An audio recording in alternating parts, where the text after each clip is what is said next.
Good morning. It's Friday, March the 1st, and it must be time for another legislative update from your North Carolina Medical Society.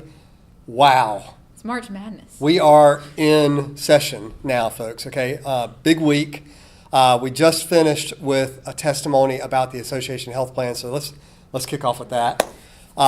Association Health Plans is something we've talked to you about a number of times. We tried to, the Farm Bureau and some other groups worked on a bill at the end of last year.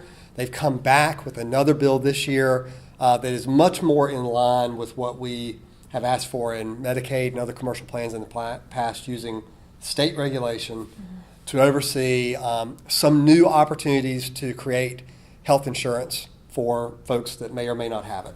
Focusing on small businesses and Right. kind of growing their coalition to some different groups besides just Farm Bureau. Right, yeah, so the retail merchants are in it, the realtors are there. The Senate sponsors are very excited about this bill, and many of the committee members in Senate Commerce and Insurance were excited because many of them are small business owners themselves, and so they were looking for this option.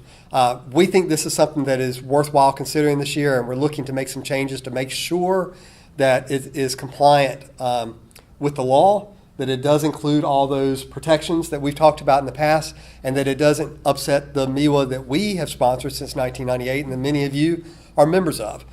So just making sure that all those technical changes are there and covered. Right, and one important clarification from the bill from last session that makes it different is that there's oversight by the Department of Insurance. Yes. So that's something that we were That's very concerned about and happy to see in this bill language. That's right. In addition to that, we've had a ton of bills introduced this week. Yes.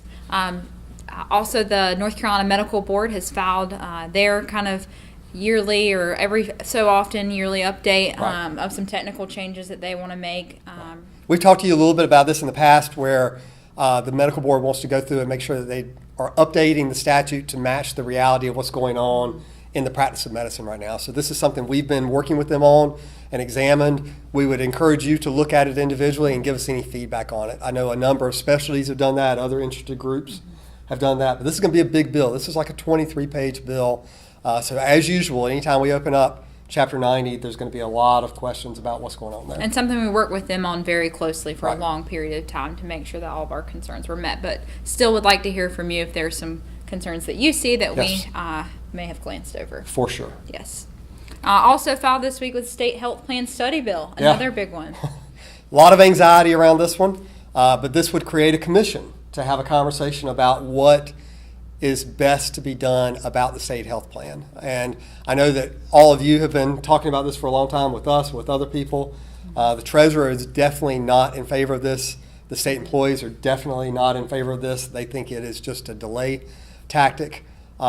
But we think this is a healthy conversation that needs to occur. We think it's a good way to bring members from all the organizations that are stakeholders, to get them all at one table to have a real meaningful conversation about how do we improve health outcomes and right. take a look at pricing as well. Right. Make sure we're valuing every single option out there and not just one option when it comes to state health plan. Right.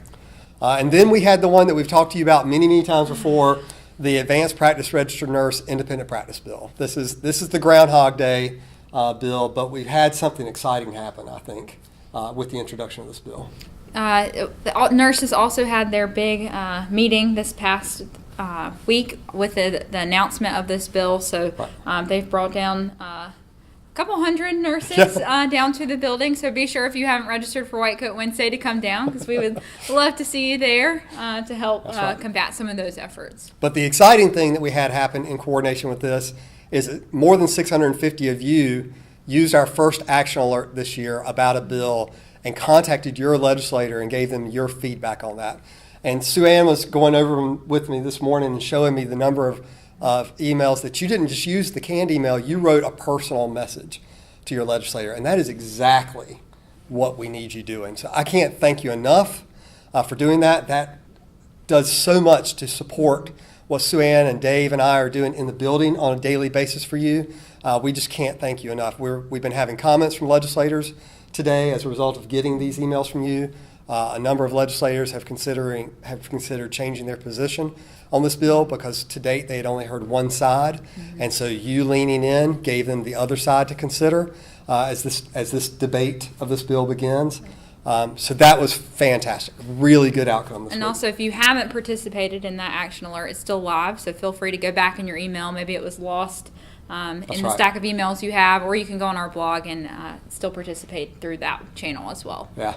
So we don't have a lot of time. What do we do about all these other bills this week? So many other bills filed this week. We're into the 300s, I think, the Yeah. total number of House bills filed. So please go look at the blog. There's probably 20 or 30 or so just from this week that somewhat relate to health care that are on the blog. So please check those out too. We'll be highlighting those bills as they come up, but we realize that you don't have hours to sit here and listen to us this morning. So like Sue Ann said, go to the blog. In the future, a couple things we're going to try to do to make this even easier than the weekly video that we're doing for you.